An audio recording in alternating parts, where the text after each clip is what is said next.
ሰማይን እንደዚህ ተናፋቂ ያረገው ሌላ ምንም አይደል ያንተ መገኘት ክብር ለኢየሱስ። ሐዋርያው መልእክት እንለወጣለን። ትንሣኤውን ሳስበው በጣም ብዙ ነገሮች ነው የሚመስገናይ። ስለዚህ በመንፈስ ለማምለክ ከሚረዳው ከረዳው ነገር አንዱ ትንሣኤ ነው። ከዚህ ውስጥ መውጣት አይፈልግም። ስለ ሕግ ማሰብ አይፈልግም። ሕግን ስለመጠበቅ ማሰብ አይፈልግም። ስለ ምድራዊነት ማሰብ አይፈልግም። ስለሚጎሳቆለው ሥጋ ማሰብ አይፈልግም። መከራ ስለሚደርስበት በባክቴሪያና በቫይረስ ስለሚጠቃው ሥጋ ማሰብ አይፈልግም። አንድ የበለጠ አንድ የተሻለ ነገር እንዳለ እንደ ሙሴ ማለት ነው። እግዚአብሔር አንዳች የሚበልጥ ነገር ስለኛ አይቷልና አለ። ያ የሚበልጠው ነገር አንዳች የሚበልጥ ነገር የነበረው ተስፋ አሁን ጳውሎስ አካሉን ለብሶ አይቶታል።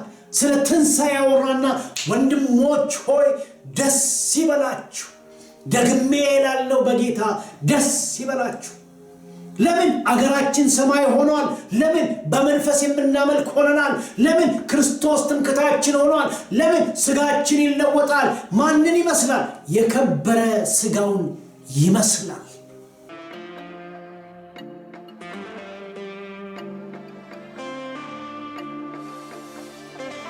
ሰማይን እንደዚህ ተናፋቂ ያረገው ሌላ እርሱንና የትንሣኤውን ኃይል ምንና እንዳውቅ በመከራው እንድካፈል ወደ ሙታን ትንሣኤ ልደርስ ቢሆንልኝ በሞቱ እንድመስለው እመኛለሁ። ይህ የዕለት ዕለት ጸሎቱ ነው።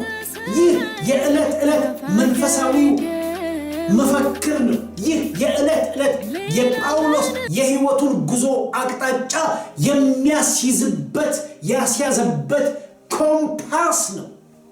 ነገር ግን ለእኔ ረብ የነበረውን ሁሉ ስለ ክርስቶስ እንደ ጉዳት ቆጥረዋለሁ አለ። ከምን የተነሳ? ከትንሣኤ የተነሳ።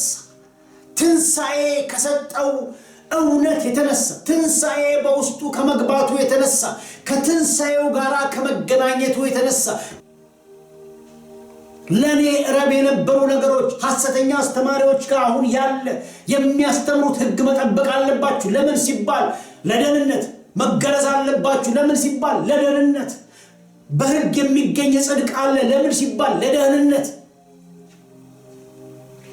ዛሬም ይሄ ነገር ሞልቷል። በፕሮቴስታንት በወንጌላውያን አማኞች ቤት ውስጥም የተጠቀጠቁ በክርስቶስ ስም ሽፋን የተደረገባቸው ስርዓቶች። ጳውሎስ እሱን ነው የሚለው። ወዳጆቼ ሆይ በቀረውስ ወንድሞቼ ሆይ በጌታ ደስ ይበላችሁ። ስለ አንድ ነገር መልሼ ልጽፍላችሁ እኔን አይታክተኝም፣ ለእናንተ ግን ደህና ነው። በጌታ ደስ ይበላችሁ። እንዴት? በትንሣኤ የሚገኝ ደስታ። ትንሣኤ ያመጣው ደስታ ድካም የሌለበት በትንሣኤ የሆነለትን ደስታ እሱንና የትንሣኤውን ኃይል እንዳውቅ ብሎ ሌላ ሸክሞችን መሸከም ወደደ፣ ፈለገ፣ መረጠ። ከሕግ ለእኔ ያለውን ጽድቅ ሳይሆንልኝ በእርሱ ዘንድ እገኝ ዘንድ ሁሉን እንደ እድፍ ቆጥራለሁ። በሕግ የሚገኝ ጽድቅ የለም። ነገር ግን በትንሣኤ በማመን የሚገኝ ጽድቅ፣ ትንሣኤ ሁሉንም ፈጽሟልና፣ በትንሣኤ ሁሉ ተፈጽሟልና። ትንሣኤን በዚህ መልኩ ነው የሚያየው። ትንሣኤ ያልሰራው፣ ትንሣኤ ያልፈጸመው ነገር የለም። ሕግ ለመጠበቅ መጣር ትንሣኤን ማሳነስ ነው። ሕግ ለመጠበቅ በሕግ የሚገኝ ጽድቅ አለ ብሎ ማስተማር የክርስቶስ ትንሣኤን መቃወም ነው። ሕግን ጠብቆ በሕግ የሚገኝ ጽድቅ አለ ብሎ መናገር፣ በሕግ የሚገኝ ጽድቅ አለ ብሎ ሕግን ለማድረግ ትግል ማድረግ የክርስቶስ ትንሣኤ ዝቅ ማድረግ ነው። ሐዋርያው ጳውሎስ በጣም ግልጽ በሆነ አማርኛ በሕግ የሚገኝልን ጽድቅ ሳይሆን በክርስቶስ በክርስቶስ የማገኘውን ጽድቅ በሌላ አባባል በትንሣኤ የሚመጣ ጽድቅ የመጣ ጽድቅ እሱን በማመንና በመቀበል እሱንና የትንሣኤውን ኃይል እንዳውቅ ትንሣኤ ያመጣው ይህንን ሕግን ከመጠበቅ ነው የገላገለው። ሕግን ሰው እንዳይጠብቅ ነው የሚመክረው። ሕግን ለመጠበቅ እንዳይሞክር ነው ትንሣኤ የሚመክረው። ተፈጸመ የሚለውን ሕግም ለመጠበቅ መጣር አልተፈጸመም በሚል ነገር ለውጦ መኖር ነው እያለ ነው ጳውሎስ የሚያስተምረው። ስለዚህ ሕግን መጠበቅ ለመጠበቅ መጣር እንዲሁም ማስተማር ተፈጸመ ብሎ ያለውን እንዲሁም ደግሞ ትንሣኤን ማሳነስ ነው መቃወም ነው። ጳውሎስ ግን ከዚህ ተገላግያለሁ አለ። ትንሣኤ መጥቶ ገላገለኝ። ለኔ ትምክህት የነበረውን ነገር ትንሣኤ መጥቶ ገላገለኝ።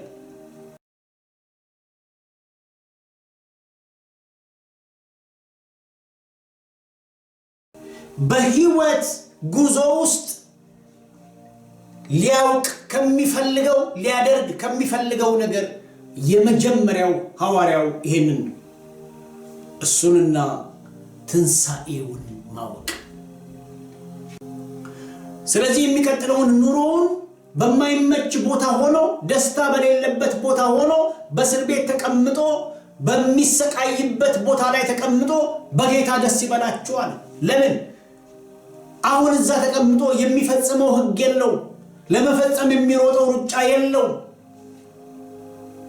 መለስ ብሎ እስር ቤት ተቀምጦ በማይመች ሁኔታ ውስጥ ቁጭ ብሎ ኢየሱስ ክርስቶስ ያደረገውንና ተፈጸመ ያለውን እንዲሁም ደግሞ በትንሣኤ የተቀበለውን ነገር ሲያስበው እንደዚህ ብሎ ጻፈላቸው። ወዳጆቼ ሆይ በጌታ ደስ ይበላችሁ። ክብር ለኢየሱስ ይሁን። ለምን? ኢየሱስ ተነስቷል። ኢየሱስ ሁሉን ፈጽሟል። ኢየሱስ ሁሉን አርጓል።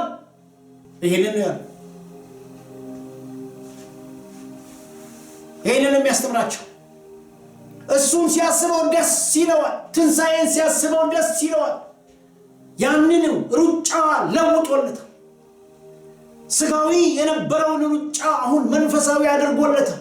ጳውሎስ ከአንድ ስፍራ ወደ ሌላ ስፍራ መንቀሳቀስ የማይችልበት ቦታ ቢሆንም ግን ገብቶታል። እዛው ሆኖ የትንሣኤን ምንነት ትንሣኤ ያመጣውን ነገር በማሰብ በጌታው ደስ ይለዋል። ደግሜ እላለሁ ደስ ይበላችሁ። በማን? በጌታ። ለምን? ኢየሱስ ተነስቷል። በመነሳቱ ያገኛችሁትን ይህንን ደስታ ማንም እንዳይነጥቃችሁ እንዳይወስድባችሁ። ትንሣኤ ሰማያዊን ደስታ አምጥቷል። እልልታ ካስፈለገ በትንሣኤ በመጣው ነገር እልል እንዲሉ፣ ማምለክ ካስፈለገ በትንሣኤ በተገኘው መንፈሳዊ ማንነትና ምንነት ማምለክ፣ በክርስቶስ መመካት። ትምክህታችሁ አሁን አንድ ይሁን። እይታቸውን ሁሉ መስቀል ላይ፣ እይታቸውን ሁሉ የተነሳው ላይ፣ እይታቸውን ሁሉ ወዳረገው፣ እይታቸውን ሁሉ ዳግም ተመልሶ ወደሚመጣው ደስታችሁ የተቋጠረው ደስታችሁ ያለው እሱ ነው። ደግሜ ብጽፍ አይሰለቸኝም ማለት። ክብር ለኢየሱስ ይሁን። ወንድሞች ሆይ እኔን የምትመስሉ ሁኑ።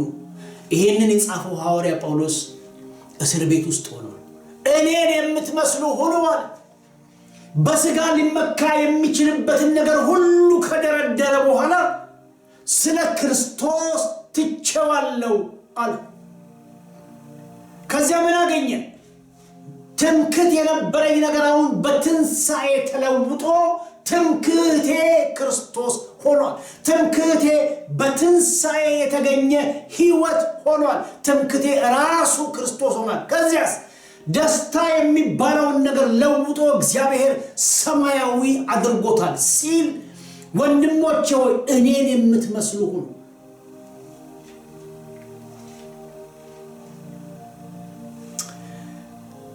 ምሳሌዎቻችሁ ነን እያለ ነው።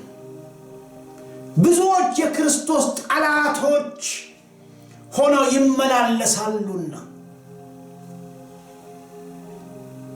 ጽድቅን በሕግ ለማግኘት መጣር የክርስቶስ ተቃዋሚነት ነው። የመስቀል ተቃዋሚነት ነው። የትንሣኤ ተቃዋሚነት ነው።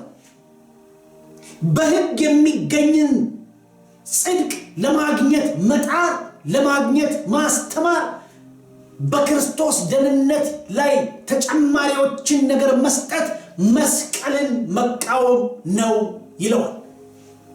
ትንሣኤውን ማንቋሸሽ፣ ትንሣኤውን ማቃለል፣ ትንሣኤውን ማዋረድ መስቀልን ማዋረድ ነው። ብዙዎች አለ በፊልጵስዩስ ቤተ እምነት ውስጥ የገቡትን ብቻ ሳይሆን ዛሬም ብዙዎች የመስቀል ጠላቶች ሆነው ይኖራሉ። ደስታችሁን የሚያስቀሩት በትንሣኤ የሚገኘውን ጌታ በጌታ ደስ በላችሁ የሚለውን ደስታ እንዳታገኙ የሚያደርጓችሁ አስተማሪዎች ትንሣኤ እንዴት ቢገባው ነው? የትንሣኤውን ኃይል እንዴት ብረዳ ነው? አልተረዳሁትም፣ ተረድቼ አልጨረስኩትም ማለት ግን ለማወቅ እጥራለሁ። አሁንም ማለት ትንሣኤ ያመጣቸው ብዙ ነገሮች ናቸዋል። እኔ ጽፌ የምጨርሰው አይደለም። የሆነ ትንሣኤን አምልኬ የምጨርሰው አይደለም ማለት በመንፈስ ለማምለኬ ምክንያት ትንሣኤ ነው። ስለዚህ ትንሣኤ ካመጣው ነገር ትልቁ ነገር ብሎ ሐዋርያው ጳውሎስ በዚህ በ20ኛው ቁጥር የፊልጵስዩስ ምዕራፍ 3 ላይ እንደዚህ ይላል፣ እኛ ግን በሰማይ አገራችን በሰማይ ነውና ትንሣኤ ከሰጠው ነገር አንዱ ከምድራዊነት አውጥቶ ሰማያዊነት፣ አገራችን ሰማይ ነው። ተከፈተ አይኑ ሰማይን እንዲመለከተው፣ በአብ ቀኝ ያለውን እንዲያይ፣ ለሱ የተዘጋጀውን እንዲያይ። አገራችን ሰማይ ነው። ሰማያዊ አድርጎናል። ምድሩን እንድንንቅ፣ በምድር ያለውን እንድንንቅ፣ በምድር የሚገኘውን የትኛውንም ነገር እንድንተው ክብራችንና መመኪያችን እንዲሆን አድርጓል ትንሣኤ። ከዚያም ደግሞ የሚመጣውን መድኃኒትን እርሱንም ጌታ ኢየሱስ ክርስቶስን እንጠባበቃለን። ትንሣኤ ካስረዳው ነገር አንዱ ይመጣል። ደስ ይበላችሁ ከሚልበት ምክንያት የመጀመሪያው እሱ ነው። በጌታ ደስ ይበላችሁ። ለምን? ይመጣል። በትንሣኤው ደስ ይበላችሁ። በመነሳቱ ያገኘው ነገር ኢየሱስ ይመጣል የሚል የልብ ባለጠግነት ውስጡ ገብቷል። ለዚህ ነው መጽሐፍ ቅዱስ ተስፋ እንደሌላቸው እንዳትሆኑ የሚለው። የኔና የናንተ ደስታ በትንሣኤ ያገኘነው አንድ ነው። አገራችን ሰማይ ሆኗል። ከሰማይ የሚመጣ የእግዚአብሔር ልጅ ክርስቶስ ኢየሱስን እንጠባበቃለን። በቀረውስ ወንድሞች ሆይ በጌታ ደስ ይበላችሁ። ይሄ ትንሣኤ ያመጣው እሱን ነው። እንዴት ነው ይሄ ትንሣኤ የሚሆነው? ምንድነው በእኛ ህይወት ላይ የሚከናወነው? ሌላው ደስ የሚልበት ምክንያት አሁን እስር ቤት ውስጥ ነው ያለው። ስጋው ተጎሳቁሏል፣ ደክሟል። የዚህ የስጋውን መጨረሻ፣ የክርስትናውን መጨረሻ፣ የክርስትናውን ፍጻሜ ሲመለከት ሁሉን እንኳን ለራሱ ሊያስገዛ እንደሚችልበት አሰራር ክቡር ስጋውን እንዲመስል ደስ ይበላችሁ የሚለው ሐዋርያው እሱን ነው። ክቡር ስጋውን፣ የሱን ስጋ፣ የሚጨበጥ የሚዳሰሰውን ስጋ ማለት ነው። የከበረውን ስጋ፣ ውርደት የማያውቀውን ስጋ ሲያስበው በጌታ ደስ ይበላችሁ ይላል። የሱን ስጋ፣ ክቡር ስጋውን እንዲመስል የተዋረደውን ስጋችንን ይለውጠዋል አለ። ጠፍተን ቀልጠን የምንቀር ሰዎች አይደለንም። እንሞታለን፣ እንለወጣለን። ወንድሞች ሆይ በጌታ ደስ ይበላችሁ። ክብር ለኢየሱስ ይሁን። ሐዋርያው መልእክቱ ይሄ ነው። እንለወጣለን። ትንሣኤውን ሲያስበው በጣም ብዙ ነገሮች ነው የሚመጣለት። ስለዚህ በመንፈስ ለማምለክ ከረዳው ነገር አንዱ ትንሣኤ ነው። ከዚህ ውስጥ መውጣት አይፈልግም። ስለ ሕግ ማሰብ አይፈልግም። ሕግን ስለመጠበቅ ማሰብ አይፈልግም። ስለ ምድራዊነት ማሰብ አይፈልግም። ስለሚጎሳቆለው ሥጋ ማሰብ አይፈልግም። መከራ ስለሚደርስበት በባክቴሪያና በቫይረስ ስለሚጠቃው ሥጋ ማሰብ አይፈልግም። አንድ የበለጠ አንድ የተሻለ ነገር እንዳለ እንደ ሙሴ ማለት ነው። እግዚአብሔር አንዳች የሚበልጥ ነገር ስለኛ አይቷልና አለ። ያ የሚበልጠው ነገር አንዳች የሚበልጥ ነገር የነበረው ተስፋ አሁን ጳውሎስ አካሉን ለብሶ አይቶታል። ስለ ትንሣኤ ያወራና ወንድሞች ሆይ ደስ ይበላችሁ፣ ደግሜ እላለሁ በጌታ ደስ ይበላችሁ። ለምን? አገራችን ሰማይ ሆኗል። ለምን? በመንፈስ የምናመልክ ሆነናል። ለምን? ክርስቶስ ትምክህታችን ሆኗል። ለምን? ሥጋችን ይለወጣል። ማንን ይመስላል? የከበረ ሥጋውን ይመስላል። በጣም ብዙ ነው ትንሣኤ ያመጣው ነገር። አምልከነው የማንጨርሰው ነው። እንኳን ለትንሣኤ ያደረሰ ብለን እንኳን የማንጨርሰው ነው፣ የማይበቃ ነው። ስለዚህ የሐዋርያው ጥሪ እዚህ በትንሣኤ ወደ ተገኘው እሴቶች ውስጥ እንድንገባ ነው። በትንሣኤ ወደ ተገኘው ማንነት ውስጥና ምንነት ውስጥ እንድንገባ ነው። እሱን እንድናውቀው ነው። ትንሣኤውን እንድናውቅ ነው። የትንሣኤውን ኃይል፣ ትንሣኤ የተደረገበትን ኃይል እንድንለማመደው ነው ጥሪ የሚያደርገው። ኢየሱስ ክርስቶስ ተነስቷል። ትንሣኤ ሆኗል። ለብዙዎች ታይቷል፣ ተዳስቷል፣ ተጨብጧል፣ በልቷል፣ ጠጥቷል። ሐዋርያው ይህንን ሲያስብ እንደዚህ ይላቸዋል ለፊልጵስዩስ ሰዎች። ሐሰተኛ አስተማሪዎችን ኩም ሲያደርግ፣ ትምህርቶቻቸውን ሽባ ሲያደርግ፣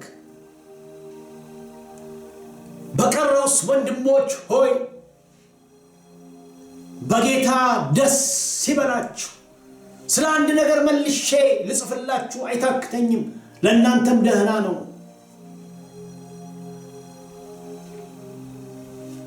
እሱንና የትንሣኤውን ኃይል እንዳውቅ በመከራው እንድካፈል ወደ ሙታን ትንሣኤ ያምናል ጳውሎስ። በሙታን ትንሣኤ ሙታን ሞተው እንደማይቀሩ ቁጥር 20 ላይ ይመሰክራል።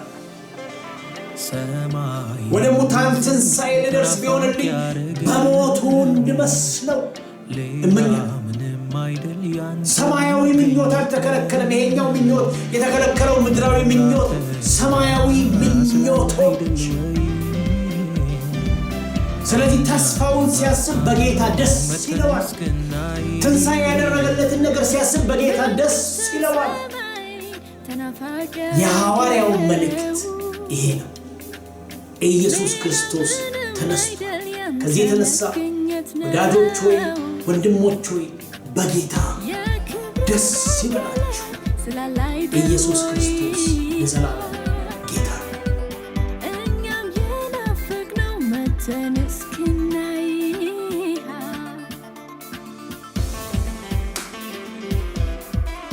በጉ ብርሃናችን ከሌለ ተስፋችን ድቅድቅ ጨለማ ነው። ኢየሱስ የሌለበት ሰማይ ከሚያስፈራው ሲኦል ምን ለየው? ለእኔ ግን ተድላዬ ገነቴ ኢየሱሴ ገብቶ ከቤቴ እዚሁ ምድር ላይ የኖርኩ የዘላለም ሕይወት ጀመርኩ። ይመቻል።